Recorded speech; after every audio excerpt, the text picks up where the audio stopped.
Hi everyone, Keith Arsenault here for HartfordHawks.com with head coach John Natale before they take on UMBC in your office as usual.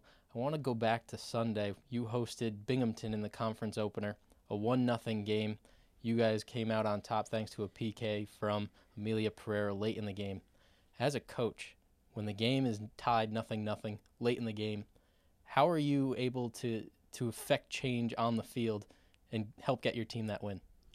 That's a great question. I think, what we did in that game was we tried to bring in a couple different players, players that would bring in some energy to the game, and we're kind of hoping they would make the difference. And, with about 7 minutes left, 8 minutes left, we brought in the freshman Sid Spermula and got the ball wide to her. She did what we asked her to do, take players on the flank, get into the box, and fortunately enough, she was in a position where she drew a PK, and Amelia stepped up and took the PK. We win 1-0. As a coach, do you change your coaching style at all when it gets late in the game, tied up like that?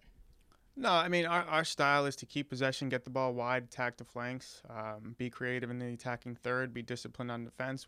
We never change that. I mean, as a coach late in the game, you're probably looking to bring on players that would come in and make a difference. And we're very fortunate this year. We have a great class that came in and players that can come in and make a difference off the bench. Now you talk about Sid Spermulo coming in last few minutes and really being a spark plug, but you started a couple seniors that had been playing off the bench. Mostly Julie Oberholzer back in the starting lineup. How much does it affect the game to have your veterans back in the lineup playing significant minutes? It makes a world of difference. Julie's been here for 4 years. She has a lot of games under her belt. She's been in a lot of pressure situations. So we're fortunate to have her back from injury. While she was gone, like I said, we brought in some great younger players, and Christine Horst stepped in her place, and we didn't miss a beat.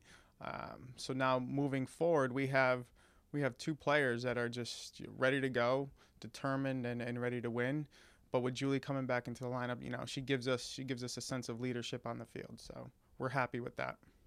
Now I know in recent games we've talked a lot about your defense, not allowing a goal in the last 4 games. Obviously a team effort, but talk a little bit about Erin Quinlan. We haven't really talked too much about her, an All-American last year. How has she been doing? Erin's been great. She struggled a little bit in the beginning part of the season, but she's come along and she's doing what she's supposed to do. She's keeping us in game. She's making great saves. She's providing leadership in the back.